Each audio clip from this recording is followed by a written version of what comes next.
Good day, folks. This is Great Judy at Green Pastures Farm. Today I'm on the Hitt farm. This is the newest farm that we just developed, and just got all the fence, got all the trees and the fence rows, the gullies, the draws and such have timber lining them. We did fence those off just to keep the cattle from putting all the manure here over in the trees. So they still got shade on the edges, but we're not going to allow them to camp out down the bottom of those trees or underneath the trees. I wanted to show you this. This is our watering point. This is going on. We brought them here Monday. This is Thursday, and I've got my muffler on, my wind suppressor, but I don't know. I loaded a video the other day. To me, this wind suppressor didn't do the job. It was still pretty noisy. And it's windy. I mean, it's blowing out here. We're supposed to possibly, it's gonna get warm today, but we got rain this morning. It wasn't a hard rain, but it was just a nice little soaking rain. It lasted about 30 minutes. But they're saying Friday, Saturday, and Sunday, 50 to 70% chance, with accumulations of 2 to 2.5 inches. Man, I tell you what, I'd get up and stand on my head if I got 2.5 inches. I know some of y'all are going to hold me to that. That's fine. But what I wanted to show here is this is our water setup. We've got the earth moving tire sidewalls here, and one on this side. And this is well water, 15 gallons per minute. Unbelievable pressure. We ran a 2-inch water line around 6,000 feet, 6,500 feet, and we've got enough pressure back here you could wash a car. It's almost like a car wash. It's that strong. You hold on to the hose, because if you don't, it's going to come out of your hands. The cattle, look what they did to this. Just rubbing on it. Folks, this thing had big old knobs sticking up all the way up through here. Look at that.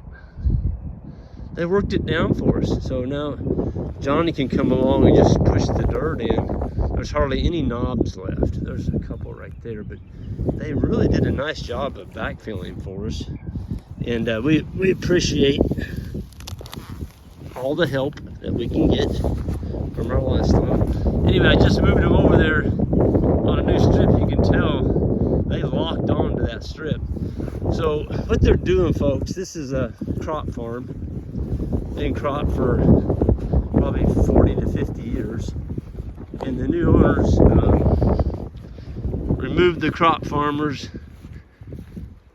let it set, drilled up the fescue, and we have put down some red clover on some of it, but there's a lot of volunteer white clover coming up. And the fescue have these great big clumps. It's kind of what fescue does when it first starts. It'll have a clump like that. And as you graze it, it'll form a sod, and then that's when you can really put some pressure on it, beat it up, especially in the wintertime. And you can get all kinds of diversity into fescue, but you've got to abuse fescue with hooves, animal hooves. And so this is our first graze. The first time there's been animals on here in probably 50 years. And they're not doing a whole lot with the fescue because it's rank. We got them over here probably too late. And so there's a lot of the fescue that's not getting grazed. And so, we're set up for that. We're gonna take care of that. Just as we move forward with the farm, we're gonna clip this first time. And this won't happen again, because when you winter cattle on a farm, you don't end up with this kind of residual left at the end of the winter. But it hadn't had any animals on it, This was drilled in a fescue 2 years ago. Got hit with a drought, didn't get much of a stand, but then the next spring, a lot of it did come up. And so it went all last year, nothing on it. And so it's super strong plants, the ones that made it.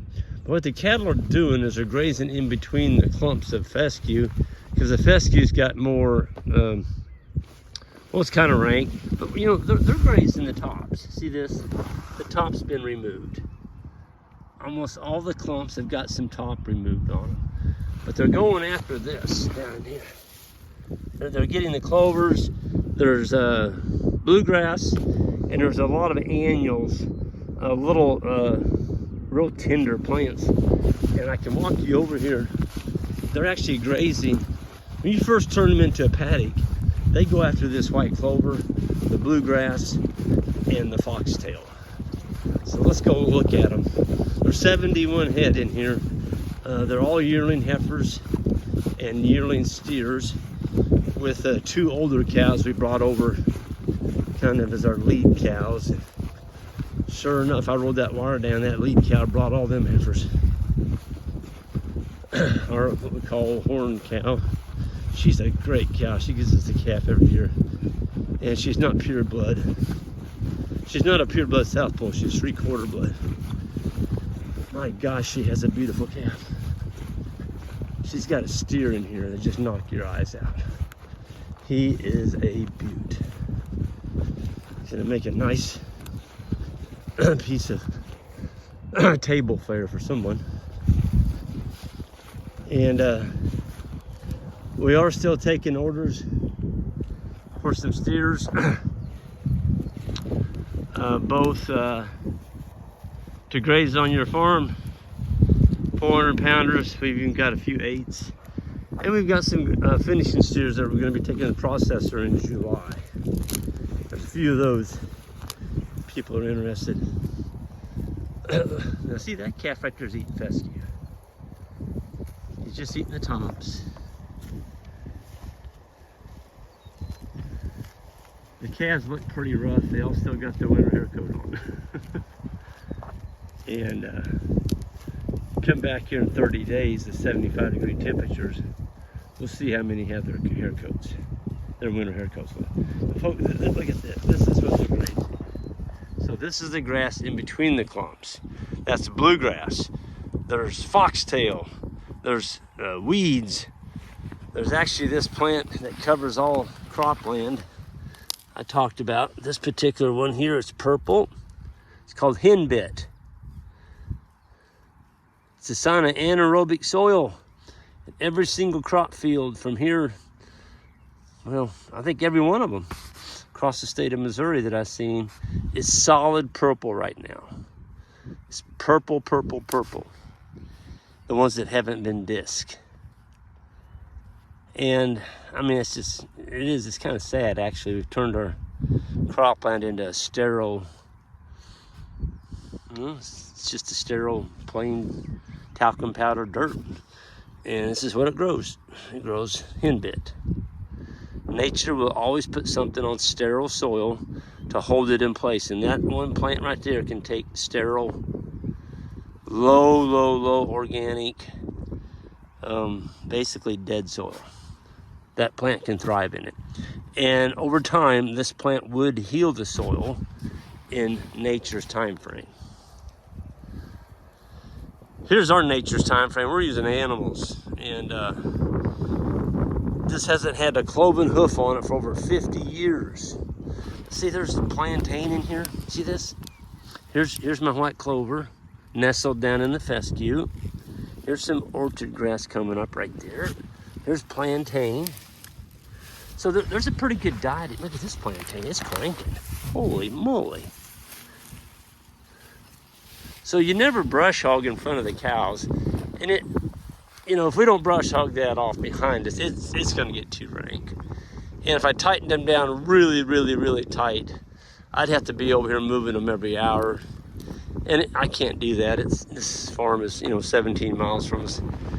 And so we're gonna deal with it this year, but it won't happen again because we'll have animals in here over the winter time, and all this residual accuracy, that would have all been eaten during the winter. And they would have happily ate that over hay any day. But now with this spring grass growing and all this tender stuff in between, they're gonna nail this and just kind of top the fescue. So that's what we're dealing with. And the cattle are doing well. I think they're really going to put on good weight over here. This topsoil underneath me where I'm standing is about a foot deep. And you know, it's 200 bushel corn. That's what they grow out here. 200 to 250 bushel per acre. And Rucker, if you try to plow that land up where I live, you might get 50 bushels an acre. And then your farm, all your soil would be gone because it'd wash down to the Gulf of Mexico. But yeah, there's a ton of forage in here. I guess I just underestimated how much forage is actually out here. It's crazy. Because, you know, there is a lot of bare spots in between the plants, but it's coming. And we just keep getting these little rains. We're going to grow a lot of grass on this farm. We already have. And so I'm excited to see what these animals do the first growing season out here. And anytime you haul animals, well, we hauled them 17 plus 5. There's about 20 some miles, I guess. From the bull farm to here, it's 17 miles. From our house, it's about 22 to 23 miles. Anyway, when you move animals and you truck them and such, you can always hold your breath. You don't get one that, you know, it gets stressed and comes up with a limp or, you know, shipping fever or whatever. These animals never miss a beat. They're doing great. You can tell they're very happy out here on the Hitt farm, and we're very happy to have them over here. This is going to allow a lot of flexibility. Grow these heifers out. We don't have to worry about joining them up with the cow calving herd and having these calves go back and suck on the cows that they were weaned off of the 1st of March. So just don't have to worry about it. They're all over here, all the yearlings. And then the yearling bulls, of course, were put into the bull mob. So anyway, I'm gonna get out here. Be seeing some of y'all here pretty soon. Jan said both classes, the numbers are going up. There's still some spots available in the advanced school, which is in the beginning weeks of May. And then the beginning school is the 2nd week of May. And yeah, it's gonna be a great time. We're gonna show people what we're doing, show you how to put in the right fence and water systems economically. And you know, we're gonna have Ian there, and anybody that's ever seen much out of what Ian teaches, it's priceless. It's something you'll take with you the rest of your life. So educate yourself, invest in yourself. That's what I tell people. You know, you're willing to spend thousands of dollars going on a vacation that doesn't do any good for your farm at all. Invest in yourself and learn the proper techniques, and you can take that with you the rest of your life. You know, you can garner a payday from that for the rest of your life. So that's what I tell people. If you're not willing to invest time and, you know, some capital in learning this, well, then when you fail, you really don't have any excuses. It's just you failed the plan. So anyway, I'm gonna get out here. Y'all have a good one, and we'll see you down the road.